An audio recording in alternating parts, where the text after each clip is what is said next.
Eu não sou exatamente uma especialista em gênero, mas eu vou fazer coro a todas as excelentes intervenções que me antecederam, não é? De alguma maneira, elas facilitaram o meu trabalho na medida em que já colocaram as questões que são mais sensíveis quando se toca nessa... quando se pensa normativamente na questão da igualdade de gênero e se pensa empiricamente na questão da desigualdade de gênero. E assim eu vou dividir minha fala, né? Eu acho que esse evento é também, de certa forma, uma celebração à igualdade e uma celebração à mulher e uma celebração à igualdade de gênero, né? O gênero e suas questões podem proporcionar uma compreensão mais expansiva do direito e dos direitos.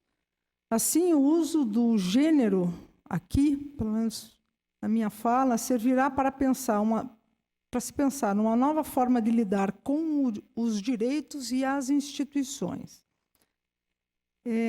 Tomemos as questões de gênero, como diz uma filósofa que eu gosto muito, que é a Judith Butler, como um modo de fazer perguntas, nem essencialmente emancipatório, nem essencialmente nefasto, mas que define os limites do inteligível, do e não humano.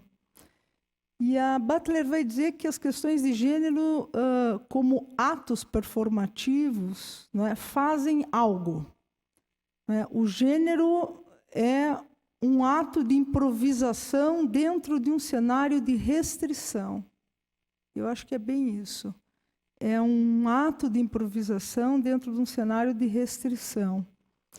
Então, hoje aqui, esse evento sobre igualdade de gênero nas instituições já é um ato que, por si, coloca em questão o gênero, sua relação contrafática com a igualdade e fática com a desigualdade.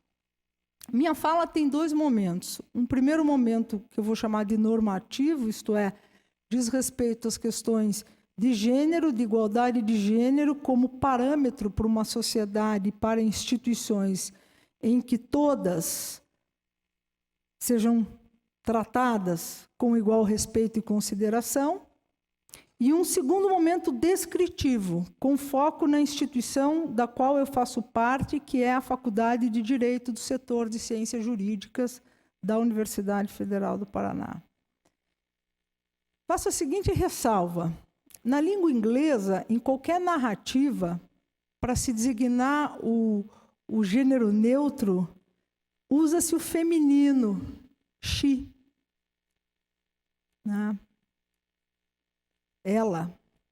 Ao contrário do que ocorre com o português, em que o neutro é designado pelo masculino, ele. Interessante isso. Quando há pouco eu falar em tratar a todas com igual respeito e consideração, eu não estou me referindo exclusivamente às mulheres. Eu estou me referindo também aos homens e também a quem tem outras identidades, não é? Então, eu acho que essa ressalva ela é importante que se faça. Por quê? Porque isso desafia a nossa forma costumeira de neutralizar nossas referências, que são sempre no masculino.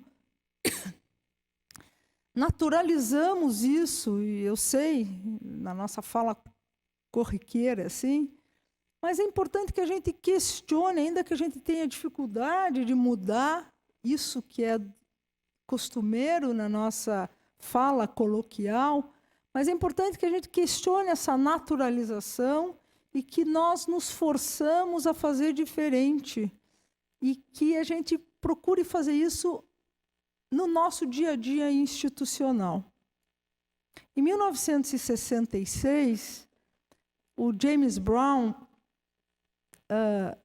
cantava "This is a man's world". Esse é um mundo de homens. Parece incrível, mas em 2019 essa afirmação, infelizmente, ainda se aplica. E isso também se reflete nas instituições, suas estruturas e suas práticas. A gente está vendo pelas todas as apresentações que me antecederam muito bem demonstraram isso. Afinal, as condições em que vivem homens e mulheres não são produtos de uma condição biológica, mas, sobretudo, são construções sociais. A base material dessas relações é a divisão sexual do trabalho, a qual se caracteriza pela separação e pela hierarquização. Infelizmente, o trabalho do homem tem mais valor do que o trabalho da mulher. Já foi dito aqui, eu só vou repetir, reiterar, porque acho que é fundamental. Em 2015, a Assembleia Geral da ONU aprovou os Objetivos do Desenvolvimento Sustentável, e esse evento reforça isso, que corresponde a uma série de metas sociais a serem atingidas até 2030.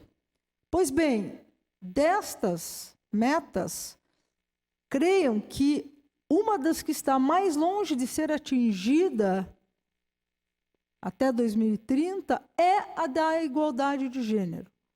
Isso significa que, ao invés de falar em igualdade de gênero, nós deveríamos falar em desigualdade de gênero nas instituições.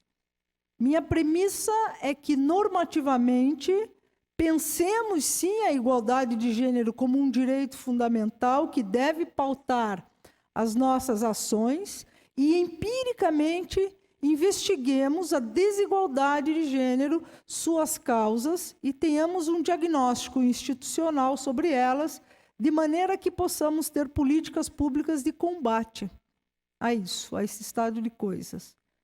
Segundo a ONU, trata-se de proporcionar às mulheres igualdade de acesso à educação, assistência médica, trabalho decente, representação nos processos decisórios políticos e econômicos, na medida em que isso estimulará economias sustentáveis e beneficiará as sociedades e a humanidade em geral. Ou seja, não há qualquer fundamento que seja, aspas, ideológico nessa demanda. É algo que beneficiará indistintamente e, de fato, beneficia as sociedades e a humanidade, ainda que esse seja um conceito muito vago, em geral. Daí a exigência de novos marcos legais em relação à igualdade da mulher no trabalho e a erradicação de práticas nocivas e discriminatórias baseadas na questão de gênero. Nesse sentido, isso marca essa primeira parte da minha fala, é preciso falar em gênero.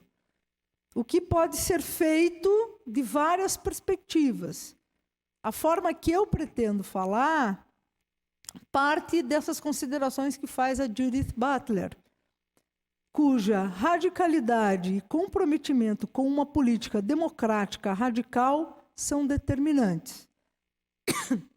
Isso que ela chama de a teoria da performatividade de gênero busca entender a formação de gênero e subsidiar a ideia de que a expressão gênero é um direito e uma liberdade, ambos fundamentais. Não é uma ideologia. Em geral, uma ideologia é entendida como um ponto de vista que é tanto ilusório quanto dogmático, algo que toma conta do pensamento das pessoas de uma maneira acrítica. Gênero não é isso. Gênero é um direito e uma liberdade, ambos fundamentais. Ainda segundo Butler, a cada um de nós é atribuído um gênero no nascimento, o que significa que somos nomeados pelos nossos pais ou pelas instituições sociais de certas maneiras. Com a atribuição do gênero, é natural porque é corriqueiro, ou se naturalizou, melhor dizendo, que um conjunto de expectativas seja transmitido. Então, esta é uma menina, então ela vai, quando crescer, assumir um papel que é pré-determinado, a mulher na família e no trabalho. No entanto, muitas pessoas sofrem dificuldades com sua atribuição. São pessoas que não querem atender aquelas expectativas e a percepção que têm de si próprias difere da atribuição social que lhes foi dada. Pois bem, em que medida se é livre para construir o significado de sua atribuição de gênero? Em que medida as instituições sociais, as instituições públicas governamentais, as instituições educacionais, as instituições religiosas, etc., impactam na constituição do gênero, sua liberdade de expressão e seus significados. Ainda que eu não vá tratar especificamente aqui dos problemas de gênero, o fato é que levar isso em conta é fundamental para uma sociedade que se recusa a aceitar a discriminação com base em gênero e suas consequências, sobretudo em relação às mulheres, no intuito de que estas vivam uma vida mais, aspas, vivível, mais digna, mais livre e mais leve. Ou seja, uma sociedade, nelas as instituições, cujo compromisso seja, sim, o de se opor às ofensas que diminuam as chances da mulher viver com liberdade, dignidade, leveza e alegria. Segundo Butler, essa é também uma abertura ética e fundamental para uma democracia que inclua a liberdade de expressão de gênero como uma das liberdades democráticas fundamentais, que enxerga a igualdade das mulheres como peça essencial de um compromisso radicalmente democrático com a igualdade em geral e que considere a discriminação, o assédio, o assassinato como fatores que enfraquecem qualquer política que deseja a construção de sociedades plurais e igualitárias. Falar de gênero, em última instância, é falar de democracia. Fazer gênero, tem um trocadilho aqui, né? Fazer gênero é radicalizar a democracia. Pois quando o desrespeito, a violência, o ódio se tornam instrumentos da política, a democracia é ameaçada por aqueles que pretendem rasgar o tecido social, punir as diferenças e sabotar os vínculos sociais necessários para sustentar a nossa convivência e a nossa convivência social e a nossa convivência institucional. Em sua polêmica passagem pelo Brasil, Judith Butler disse que o fim da democracia é manter acesa a esperança por uma vida comum, não violenta, e o compromisso com a igualdade e a liberdade, um sistema no qual a intolerância não se transforma em simples tolerância, mas é superada pela afirmação corajosa de nossas diferenças. Essa deve ser, portanto, do meu ponto de vista, a nossa premissa normativa para a igualdade de gênero. Contemporaneamente, as questões de gênero também se relacionam com as chamadas questões decoloniais. Isto que vem das experiências descentralizadas do globo, digamos assim, do que está fora do eixo em torno do qual gira o Ocidente e suas formas de vida. Isto para dizer que a normatividade rígida de gênero, centrada em parâmetros coloniais e colonizadores, nos desloca para pensarmos o gênero relacionado também com as questões de raça e classe, ou seja, uma perspectiva decolonial pressupõe que se pense como gênero e raça reproduzem-se reciprocamente. O que a perspectiva decolonial sublinha é que há uma interseccionalidade de raça, gênero e também classe, e que essas categorias funcionam juntas. Isso significa que a forma como compreendemos o gênero está imbricada em nossa compreensão de raça e classe e destas em relação àquele. Essas categorias teórica e praticamente não existem de forma independente, mas sim em relação. Portanto, se normativamente, como eu disse há pouco, a igualdade de gênero deve ser um parâmetro para as instituições, para além disso, desde uma pegada decolonial, a questão demanda uma performance em que gênero, raça, classe estão imbricados. Se superarmos a perspectiva normativa forjada para um direito, uma perspectiva forjada para um direito e uma justiça moderna, e nos aventurarmos em algo que questiona os padrões modernos, os estudos e as experiências decoloniais sugerem olhar para as desigualdades e para as injustiças. Isto é, a partir das desigualdades e das injustiças, podemos identificar não só as discriminações de gênero, mas estas em relação com a raça e a classe, e isso deve ser levado em conta, afinal, somos aqui falas que significam a partir de um corpo, do nosso corpo, de mulheres, né, de determinadas raças e de determinadas classes. Então, eis a nossa performance e eis a nossa força. Atos performativos dependem da repetição para que possam funcionar socialmente. E nisso reside a sua força. Poder repetir um performativo fora de um dado contexto é poder romper com o contexto que, em tese, o produziu. E aqui eu passo para a segunda parte da minha fala, que é empírica, que é descritiva, e que diz respeito à igualdade de gênero na instituição da qual eu faço parte como professora há 25 anos, e nesse momento como dirigente, e eu vou começar pelo seguinte fato: em 106 anos da Faculdade de Direito da Universidade Federal do Paraná, essa que é uma instituição fundadora da Universidade do Paraná e, posteriormente, da Universidade Federal do Paraná. A Faculdade de Direito fundou a Universidade do Paraná e, posteriormente, a Universidade Federal do Paraná. Então, em 106 anos, pela primeira vez, uma mulher dirige a Faculdade de Direito. No atual quadro organizacional da faculdade, são mulheres: a vice-diretora, a professora Maria Cândida do Amaral Kreutz, a coordenadora de curso de graduação, a professora Tatiana Friedrich, a chefe do departamento de Direito Privado, a professora Kátia Kuzik, sua suplente, a professora Ângela Machado Fonseca, a suplente do Departamento de Direito Público, a professora Melina Girardi Fachin, a suplente do Departamento de Direito Penal, a professora Priscila Placha Sá.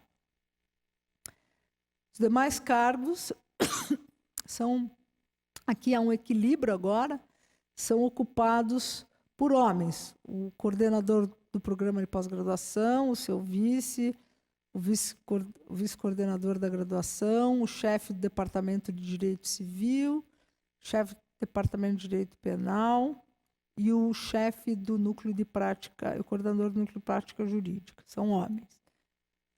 Ainda, dos 80 professores do quadro permanente, apenas 24 são mulheres. Ou seja, exatos 30% são professoras na Faculdade de Direito. Exatos 30% são professoras. Por departamento, são 5 departamentos, né? Direito Civil, Direito Penal, Público, Privado e Núcleo de Prática Jurídica. Onde há mais mulheres proporcionalmente é, por coincidência, no departamento ao qual eu faço parte, o Departamento de Direito Público. Quase 50% do departamento é de mulheres. E aonde há menos mulheres proporcionalmente é no Departamento de Direito Privado. torno de 35%. Quando depois de 100 anos, 102 anos precisamente, há uma primeira diretora em uma instituição como a Faculdade de Direito, pode-se dizer que, de alguma forma, houve um ato por meio do qual se rompeu com o contexto que o produziu. Eu disse, de alguma forma, e aqui é importante frisar, que apenas de alguma forma, pois nesses 3 anos à frente da Faculdade de Direito, não foram poucas as situações de enfrentamento nas quais, fosse um homem o diretor, elas certamente não aconteceriam. Todas nós temos histórias de desrespeito e discriminação para contar, e elas precisam ser contadas, e mais do que isso, responsabilizadas. Falando do corpo discente da Faculdade de Direito, e levando em conta a ideia de interseccionalidade, ou seja, o fato de que gênero, raça e classe devem estar relacionados, numa pesquisa feita pelo jornal Nexo, se indica que mais de 50% do corpo discente da Faculdade de Direito da Universidade Federal do Paraná é constituído por mulheres. Então, hoje o número de alunas da faculdade, hoje o número de estudantes da Faculdade de Direito, na sua maioria é de mulheres. No entanto, mais de 50% desse corpo discente é de pessoas brancas, numa universidade em que mais de 75% das pessoas é branca, não sem levar em conta os últimos 15 anos, desde que a política pública de cotas sociais e raciais foi adotada pela Universidade Federal do Paraná. A propósito, há vários projetos de pesquisa e extensão relacionados à questão de gênero e de igualdade e desigualdade de gênero em curso na Faculdade de Direito. Há vários grupos feministas organizados entre as alunas e os alunos de graduação e pós-graduação. Eu não vou citá-los aqui, mas é impressionante a mudança, Mônica, do perfil do que se produz em termos de pesquisa, extensão e mesmo ensino, da época que nós estávamos na faculdade e hoje no que diz respeito à questão de gênero. Assim, é incomensurável a diferença. Isso é muito gratificante. Neste ano, nós instituímos na faculdade os banheiros livres de gênero, ou seja, banheiros para ser usados tanto por mulheres, homens e também por transgêneros. Algo que foi demandado pelos estudantes e pelas estudantes, foi discutido com todos os envolvidos e foi deliberado com todos os segmentos da faculdade, estudantes, professores e servidores. O processo é longo e complexo, mas dessa forma se chegou, né, a um redesenho onde se atendeu a demanda em que parte dos banheiros vão ser banheiros livres de gênero. Tivemos algumas experiências interessantes, como uma roda de conversa convocada pelo corpo discente, só de mulheres de todo o setor. Professoras, servidoras estatutárias e servidoras terceirizadas e alunas. Para discutir o quê? Gênero. Ainda, a questão da igualdade de gênero atravessa o conteúdo das disciplinas curriculares, está nas nossas pesquisas, está nos nossos projetos de extensão com a comunidade e está nas nossas práticas institucionais. E eu digo para vocês, ainda assim, há muito por fazer. E há muito por fazer porque romper com o contexto por meio de atos, que é o que vimos fazendo institucionalmente, é possível, mas sabendo dos limites próprios das nossas instituições. Daí pensar que a igualdade de gênero nas instituições é uma premissa normativa que envolve ações que devem também exceder o institucional. Porque as nossas instituições têm limites. E, às vezes, esses limites não são possíveis de serem superados. Então, talvez a gente tenha que exceder, sim, o institucional. Fazer outras coisas para além das instituições. Então, nesse momento, isso que eu estou chamando de pegada decolonial, esse ato performativo, isso que nos coloca aqui e fora daqui, como mulheres em ação, a questionar essa narrativa de anos de violência explícita e velada, isso que faz deste evento aqui, né, no outono curitibano, uma verdadeira primavera. Então, é isso que a gente tem que fazer. E, vejam, primavera em inglês, não é? Se diz spring. Esse é o substantivo. Se a gente passar do substantivo para o verbo to spring pode significar vir a ser ou pode significar fazer acontecer. Então, este vir a ser, ou esse algo que faz acontecer, essa primavera, essa performance que agrega, como esse evento aqui, profissionais do sistema de justiça que lidam com a desigualdade de gênero em suas instituições, em suas estruturas e também no exercício de suas funções, e que estão dispostos e dispostas a fazer diferente, isso é isso que vai fazer a diferença. Tá? As falas que me antecederam disseram algo sobre a representatividade da mulher na política. Interessante lembrar que a Procuradoria-Geral da República ajuizou em 2015 ação em que demandou a declaração de inconstitucionalidade de um artigo da lei da mini-reforma eleitoral que dizia que os partidos deveriam reservar em contas bancárias específicas no mínimo 5% e no máximo 15% do montante do fundo partidário destinado ao financiamento das campanhas eleitorais para aplicação nas campanhas de suas candidatas. Para a PGR, o dispositivo era inconstitucional porque feria a igualdade, o pluralismo político, a cidadania, a democracia, além de violar o objetivo de se constituir uma sociedade livre, justa, solidária, o princípio da eficiência e da autonomia partidária. Pois bem, por que esse percentual mínimo de recursos para mulheres é inconstitucional? Porque, se interpretado à luz daquele mínimo de 30% de vagas que a lei de 97 reservou às mulheres candidatas, reservar apenas 5% dos recursos do fundo partidário para 30% das candidatas protege de forma deficiente os direitos políticos das mulheres.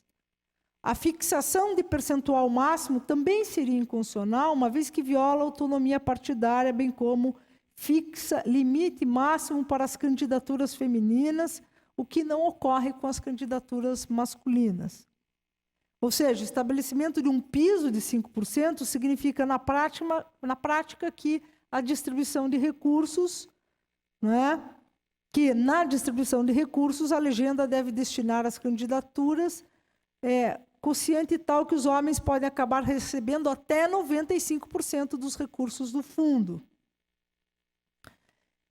As mulheres são mais da metade do eleitorado brasileiro, porém ocupam menos de 15% das cadeiras do Legislativo Federal. Esse é só um dado, já foram trazidos tantos outros, mas tão relevantes quanto.